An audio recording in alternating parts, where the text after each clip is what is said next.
Hi, it's Grandpa from Grandma and Grandpa Read, and today we're going to read a book called Fiona and the Easter Egg Hunt. And that is a very interesting cover picture, don't you think?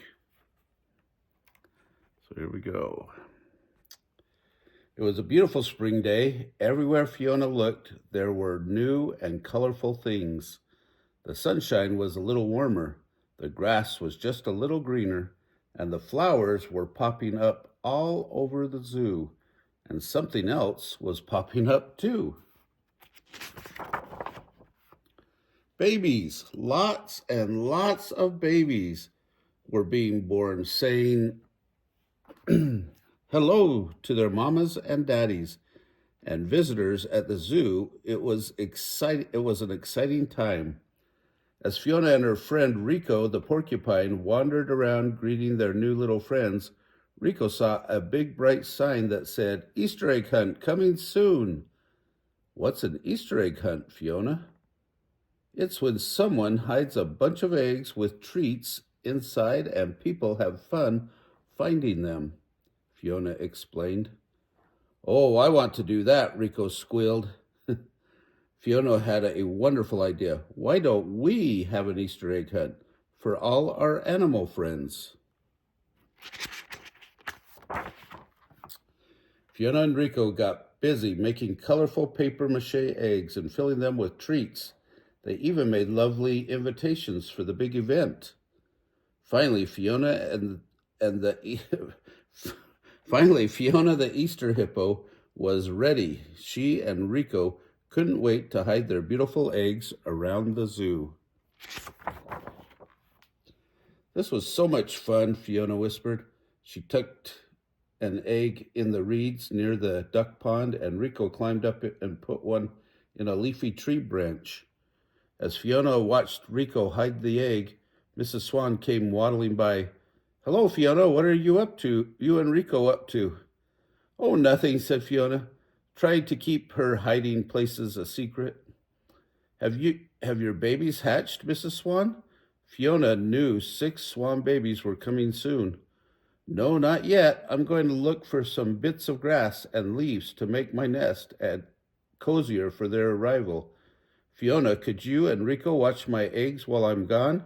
"Of course," said Fiona. Then she wiggled her ears, let out a snort, and said, "We've got this." Fiona looked at the swan eggs in awe. She thought she'd snuggle up next to them, just like Mama snuggled her when she was sleepy. But Fiona was a growing hippo, and she wiggled closer. As she wiggled closer, she bumped right into the nest and the basket of Easter eggs.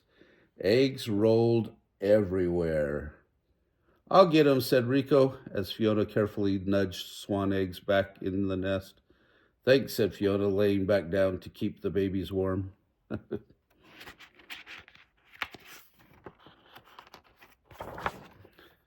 Fiona and Rico took their egg-sitting job seriously.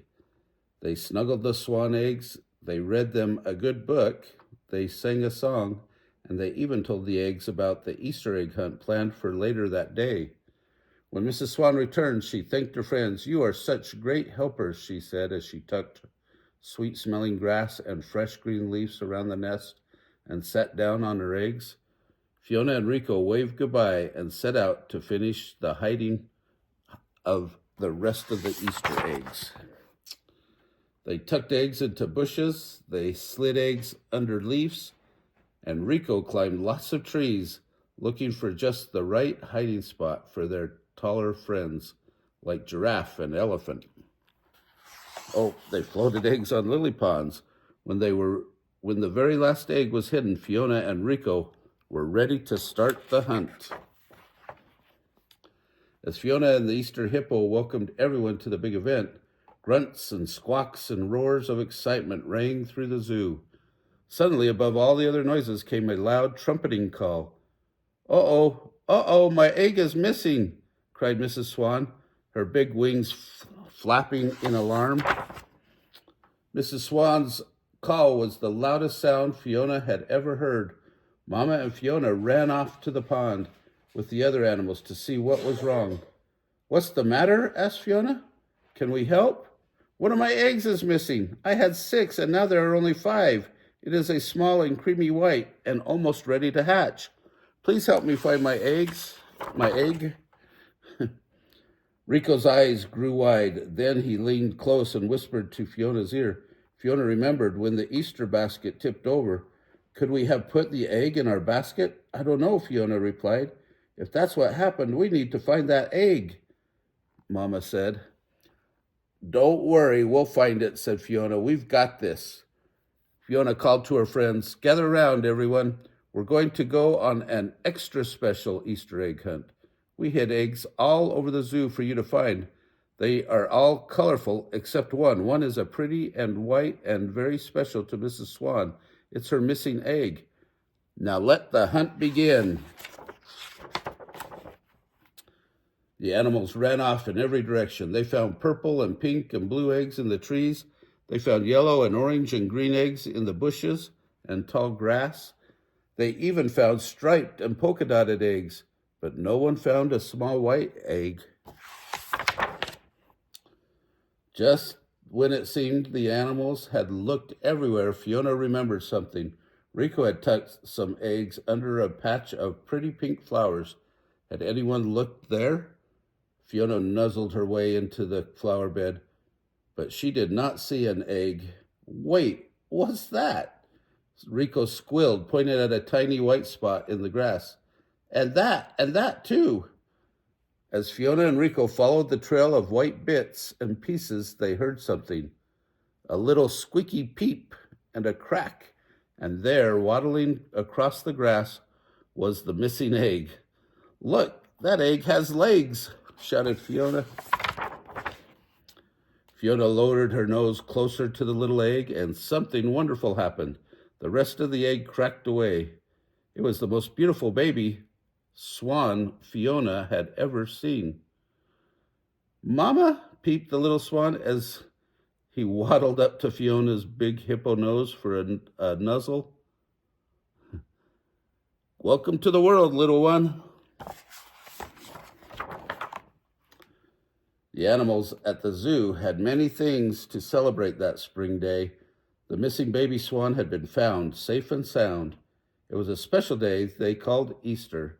Fiona and Rico had treated their friends to the first ever Animal Friends Easter egg hunt.